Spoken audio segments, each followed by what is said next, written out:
Hello. I just wanted to share some of this shadow work that I've been working on, that I've been doing in my journaling and self-mastery journey. There were three things that I knew I needed to improve upon that I knew were shadows in my subconscious.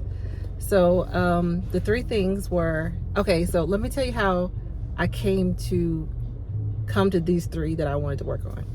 So I was talking to one of my clients, and we were talking about boundaries, working on her boundaries. And she was relaying to me a conversation she had with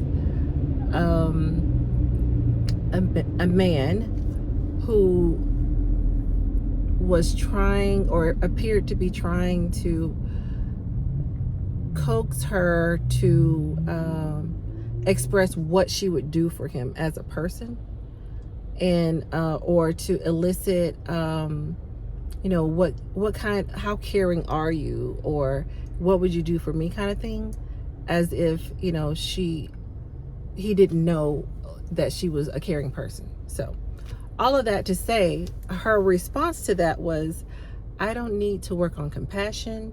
I don't need to work on being nourishing. That's not something I need to impress anyone on, because I know I already possess those traits. And so it became a funny moment between us, but I understood her disposition in that moment was because she so greatly has those traits. That wasn't something she needed to work on. Back to boundaries, that was something she needed to work on. So anyway, that brought me to thinking, okay, what do I need to work on a little bit more? And I did realize in that moment, I was like, oh, the reason why I don't watch the news is because I don't need any help being pessimistic or negative. That's what it brings out of me. I get depressed watching the news. I don't need to work on that. That is not something I need to focus my attention on. I don't feel obligated to watch the news. Or in any way, if there's a natural disaster, someone will tell me.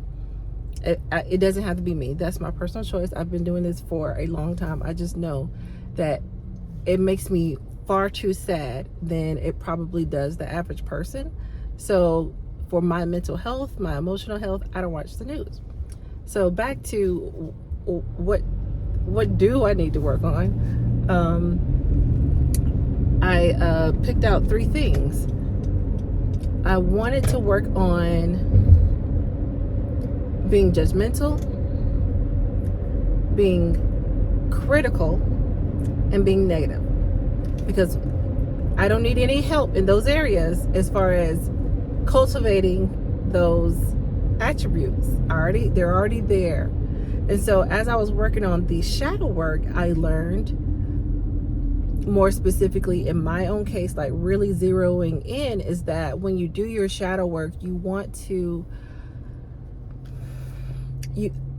if you look at it in relation to your higher self and your lower self, once we are able to accept our lower self, it neutralizes that, and we are able to accept our higher selves. So when we ignore certain aspects of our personality and say, well, I'm never judgmental, I'm not a judgmental person, oh no, I can't be critical, oh no, I'm positive all the time, then you're ignoring in your lower self, you can be those ways. So looking at the higher self and working on that, first of all, accepting those three things, that brought me to my higher self, which are the opposing attributes, right? So for negativity, the opposing attribute is positivity. So accepting that I can be negative sometimes. So it's like a shadow part of yourself that you ignore or you deny.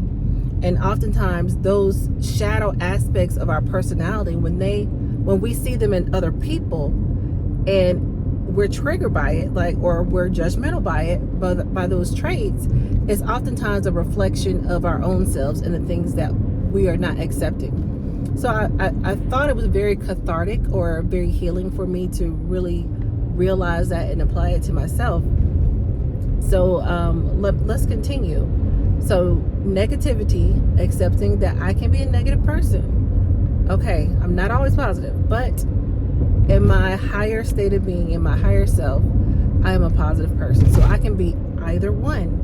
But when I am portraying my higher self, I am positive. Okay. So then judgmental.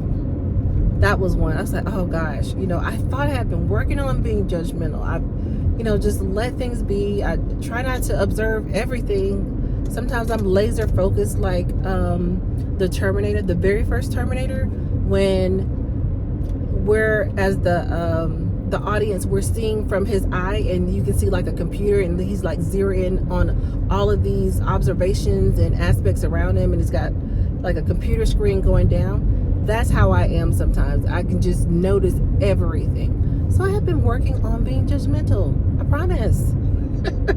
Which also, it kind of bleeds into being critical, because it's not only am I judging people by what I notice, I too have felt that I've been judged quite harshly. And I said, okay, this is a really good one to work on, being judgmental, accepting that I can be judgmental sometimes. We as humans have the natural trait of being judgmental, being observant, because we've had to, in our whole history of the world of people, we have to notice our surroundings. We have to know, oh, this is a safe place, or that guy over there is not safe, or this situation is not safe for me, or this looks like a nice, quiet neighborhood, or whatever the situation. We've had to use our discernment to decide when our life is in a safe place, or we're in a safe location, or around safe people. So again, accepting that about me,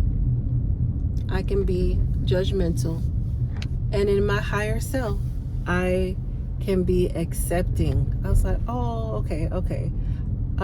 Excuse me, not accepting. I meant to say, I'm driving too, so my apologies. This is real life. But I did want to make the video, so I'm gonna keep going. The opposite of critical is accepting. The opposite of judgmental is compassion. And I have been working on that as well. Being compassionate. I mean, not that I didn't think I was compassionate, but when you work with clients, you want to make sure they can feel that you're compassionate. They can feel that they're in a safe space with you. So, I didn't have any problem doing it. I was happy to do so. Probably the shadow of that for me was not wanting to be taken advantage of, because I am so compassionate, so empathetic. But that's another video. So we'll continue with this one. So with my super observational, judgmental eyes, my opposing higher self is compassionate. And so lastly, as I mentioned, being critical, super critical.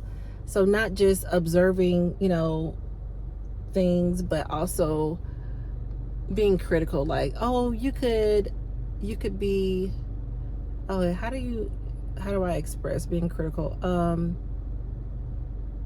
Okay, oh, you could be neater. You could have come out of the house looking nicer. You could have combed your hair. You could have ironed your clothes before you came out of the house. Or why don't you work on your grammar? You don't sound like you care about how you speak. Whatever thing. Anybody can be critical, right? So the opposite of that being accepting, like allow people to be who they are. Just allow it. I don't have to have an opinion about it. It's just everyone is having their life experience. I don't need to get in the way with my opinion. So those are my 3 things I'm working on: my shadow self, and accepting those aspects of me. Also, it helps me to be even more compassionate with those attributes that I see in other people. So I wanted to share that with you. Are there any shadow parts of yourself that you're working on? If so, please leave what they are in the comments. Is it easy? Is it hard? Do you realize you do it more than you thought you did? Let me know. Please like and subscribe. Talk to you later. Bye.